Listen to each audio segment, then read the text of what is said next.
Hey everyone, Doggin Days here, and welcome to the pilot episode for a new series on the channel, where we'll be taking a close look at a single Heroscape unit from the Valhalla Customs line of releases.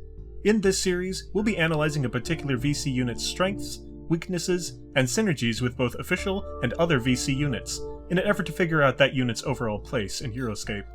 Unlike the tier lists, we won't be ranking the units covered in this series on any tier list or power ranking scale, as the VC roster gets regularly updated, and there's always a chance a unit releases that synergizes with an older release that would raise any ranking I might give it here. So I imagine these videos more as a broad review of a single unit's place in the game at the time of each video. These are also videos that I can produce more quickly than the big tier lists, and so I thought they'd be a nice way to bridge the gaps between those larger releases. With all that out of the way, let's dive into our first VC unit up for review.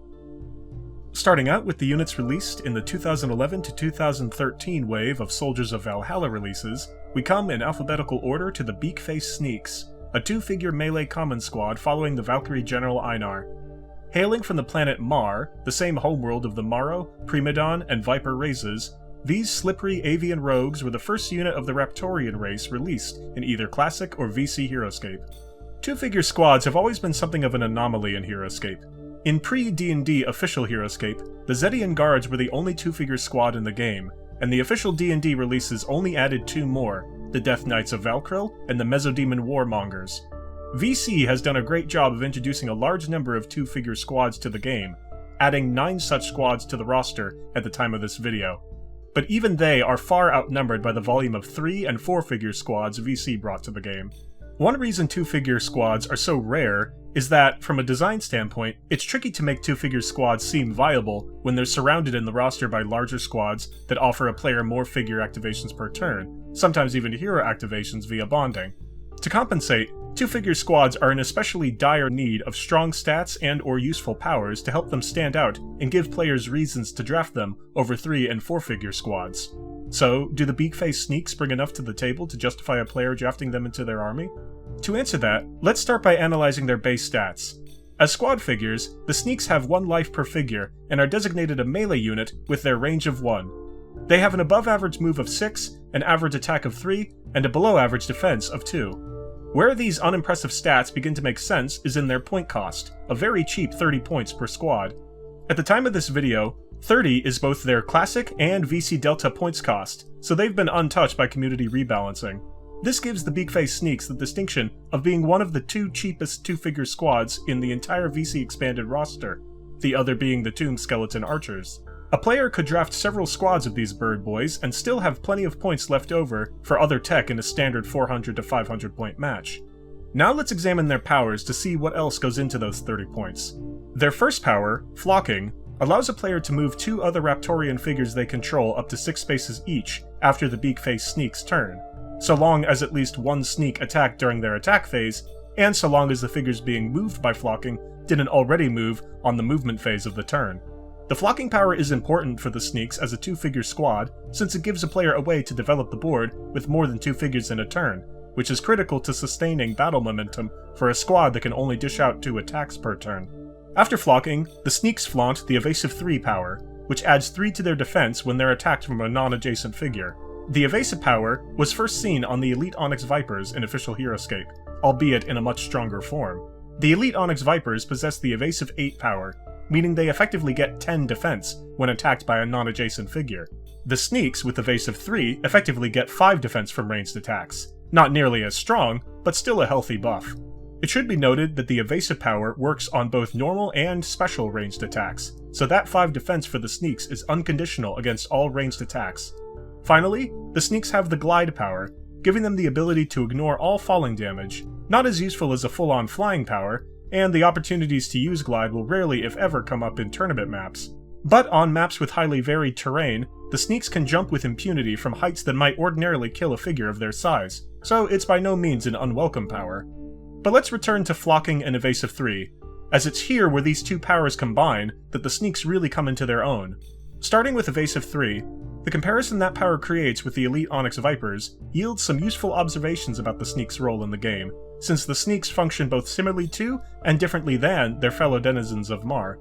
The Elite Onyx Vipers have generally been seen as an anti-range assassination squad, able to shrug off virtually any ranged attack with their evasive 10 defense. However, as a unique squad, the moment an elite Onyx Viper goes down, so too does their order marker utility for the rest of the game.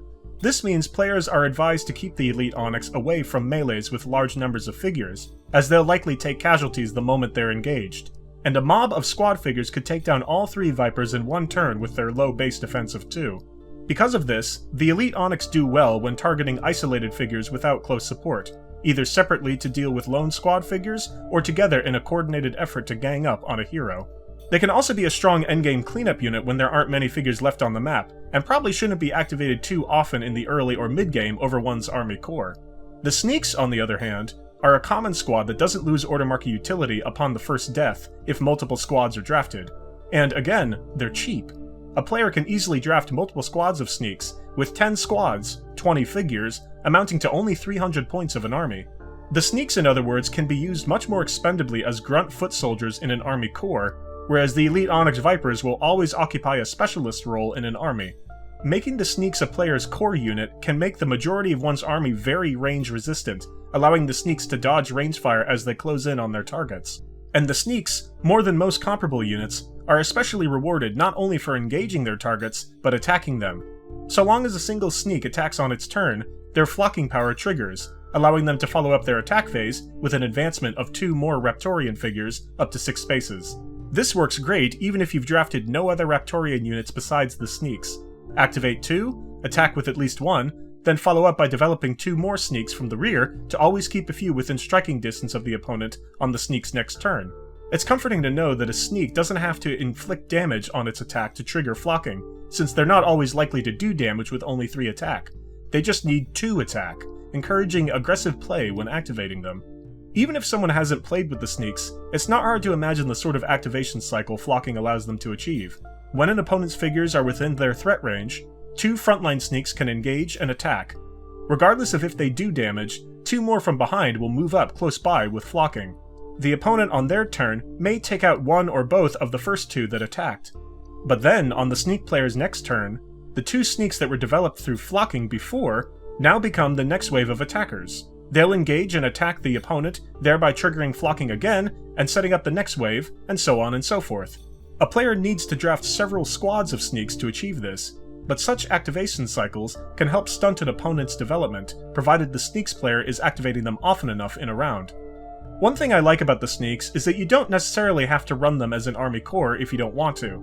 At the very least, a player should run 2 squads so that they can get at least 1 turn where they can take advantage of flocking.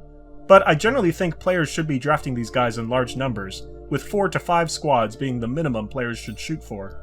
But even 4 squads is only 120 points spent, rarely half your army.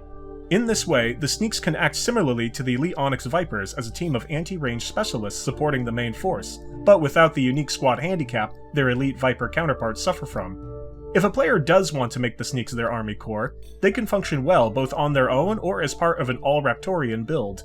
Just as the Sneaks don't need to be a player's army core, they also don't need to be used in a Raptoran-only army to be effective. You could draft 8 squads of Sneaks, 16 figures in total, at only 240 points, and still have plenty left over to spend on some range or melee heavy hitters. And none of those units have to be other Raptorians, since the Sneaks can reap the benefits of their flocking power completely on their own. But building an all or mostly Raptoran army presents a player with some fun options and synergies. Currently, there are 3 other Raptoran units in the VC expanded unit roster, those being the Beakface Rogue, the Clawfoot Interceptor, and the Quark War Witch. All 3 of these units, if present in a Sneaks army, can be moved by the Sneaks' flocking power. The Beakface Rogue is a common hero that can be drafted in multiples, with comparable range survivability to the Sneaks and the potential for a high attack of 5 with their sneak attack power. The Clawfoot Interceptor is an uncommon hero that can also be drafted in multiples, but has extra lives for added survivability. The Interceptor can fly, transport certain other figures across the board with Claw Grab, and possesses its own potential for high attack with Dive Bomb. And finally, there's the Quark War Witch, a unique hero with impressive offensive potential and the only Raptoran unit so far with range. Of the 3, I think the Beakface Rogue is the least essential to a Raptoran build. Sneak attack's a fun tool against an engaged target, but you need to spend a full order marker on the Rogue to do it, and that can't be done with the Sneak's flocking power. 1 or 2 might be decent as an endgame unit, so long as the opponent is still engaged with a few of your stragglers, but I think the rogue is better off as a support or filler unit for a non-Raptorian army, like an army with Nottingham Brigands that can bond with the rogues to better set them up for sneak attacks. That then leaves us with the Clawfoot Interceptor and the Quark War Witch. Of the two, I think the most interesting is the Clawfoot Interceptor. At the time of this video, Clawfoot Interceptors went down 5 points in Delta to 45 points per interceptor, making them very affordable in most armies at both classic and Delta point prices. A couple of interceptors can fill out a Raptorian army with some melee beatsticks, so long as they're using their dive bomb power. But to do that, you have to spend a full turn on an interceptor, where an order marker might be better spent on the sneaks to maintain their wave attack momentum. Where the interceptors synergize most with the sneaks, I think, is in their claw grab power. With this, an interceptor can pick up any small figure, or any friendly medium Raptorian figure that it passed over, and can deposit that figure on an empty same level space adjacent to where the interceptor ends its turn. In a sneaks army, a single Clawfoot interceptor can be moved via flocking, during which it can pick up one of your other sneaks to develop it up the board. But if you have at least 2 interceptors alive on your team, flocking on a single turn can move both, meaning both interceptors can pick up a sneak and then drop those sneaks off further up the board at the end of their movement. That means 4 figures could be developed just through flocking, in addition to the 2 sneaks that took full turns prior. That's 6 figure movements in 1 order marker, which makes the sneak's 2-figure squad limitation a lot easier to swallow. It's worth noting too that Clawfoot Interceptors can pick up Beakface Rogues if you have them, as well as the Quark War Witch, so having 1 or 2 Interceptors in your army provides a Raptorian player with a lot of transportation and development options. In general, I think there's a lot to say about how the Interceptors compare with the Sneaks, and I suspect there may be more tricks their synergies can pull off that I'm not aware of with my current experience level playing Raptorians. And finally, there's the Quark War Witch, the only unique Raptorian unit in the game so far, and, for my money, the strongest overall figure their race has to offer. Very nimble at 6 move with flying, and surprisingly durable with 6 lives and her flutter power that lets her shrug off the occasional melee attack, the War Witch can be challenging to kill for only 110 points, a price unchanged in Delta. Where she shines, though, is in her offensive, with above average attack of 4 and her Orb of Pain special attack, a sort of nerfed, medium-range version of Major Q9's Queglix gun special. Because she can attack multiple times in a turn, there's more of an argument to occasionally activating her in a round alongside the sneaks. But she's also strong as an endgame janitor, darting around the map blasting the remains of an enemy's force. In either case, the sneaks can move her forward with flocking if they so choose, and the Clawfoot Interceptors can pick her up on their movements as we discussed. This allows the War Witch to get into striking distance without spending order markers on her, such that she can be hitting the opponent with her offense the first full turn a player takes on her. She's solid in an all-Raptorian army, solid alongside the sneaks with other non-Raptorians, and frankly, solid on her own. But if a sneaks player can fit her into an army, I think she's a good draft. And that leads back into my favorite part about the sneaks, that being the number of builds they can work well within. Whether used as an army core or as anti-range specialists, whether alongside fellow Raptorians or units from other species, the sneaks can be strong on their own, or together with their birdfolk brethren. But this takes us to the inevitable issue of how they fare in different matchups. As we've said, if the opponent's army is heavy with range, a few squads of sneaks can do very well. If the sneaks are your army core against such an army, then they'll excel. They stand a good chance of defeating armies filled with strong ranged core units like the 4th Massachusetts Line or 10th Regiment of Foot, especially in Delta, where both of those units go up substantially in points price. Where the sneaks will suffer, unfortunately, is in melee. An army with sneaks as its core stands little chance of defeating a strong melee-heavy army, as core melee squads will usually have 3 or 4 activations per turn, easily overwhelming the sneaks in number of attacks. Plus, many strong 3 or 4-figure squads have bonding options, making order markers spent on them particularly deadly for the sneaks. But if the sneaks are just being used as specialists, then the rest of one's points could be spent on units that could better answer melee-heavy matchups. That's why, when building a competitive army using the sneaks, they usually shouldn't be one's army core. Unless a player anticipates going up against several range-heavy armies at a double-blind event, the sneaks are probably more useful as anti-range specialists, sent into battle when a player needs to get rid of problematic range units, but not relied upon as an army core to win every possible matchup.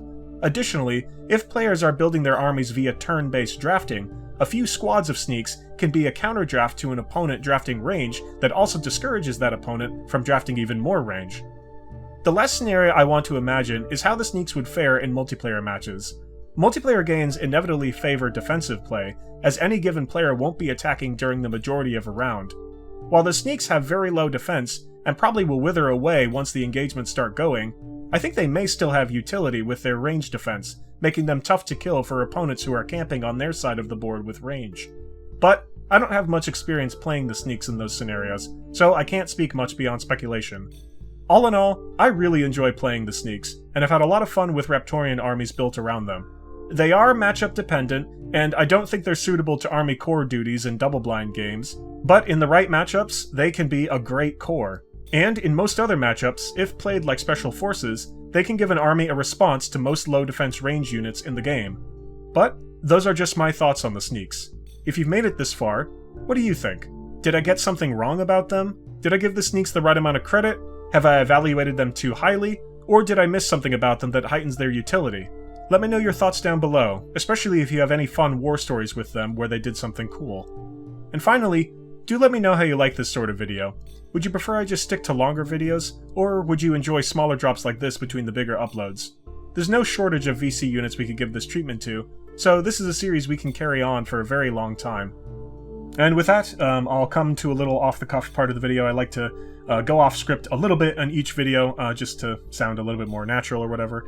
Yeah, I hope you enjoyed the video. To everyone who's been watching the channel and waiting for the next upload, I really appreciate your patience. I know I've been very slow on the uploads, and I apologize it's taken so long. Life has just been incredibly busy, but I do hope to continue this channel, and I think there is a lot to explore in VC and a lot to talk about in VC, and if you guys enjoyed this smaller video, I'd be happy to continue the series going down the list of VC releases, and like I said, there are a lot of VC releases, and so there's plenty of material for us to cover long into the future. So anyway, do let me know what you think about the Beakface Sneaks, especially if you think any of the strategies I propose for them are, if you think they're wrong, or if you think I misunderstood them in some way. Let me know. I would love to hear your thoughts. It helps me learn more about the game, and it generates a delightful discussion about Heroscape, so I'd love to see it. But in any case, you know the YouTube drill. Like, comment, subscribe, do the bell thing. You know, you've heard this a million times if you listen to YouTube a lot.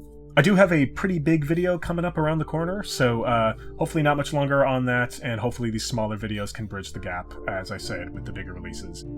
Until next time, this has been Doggin Days. Take care, everyone. We'll see you in the next video, and as always, scape on.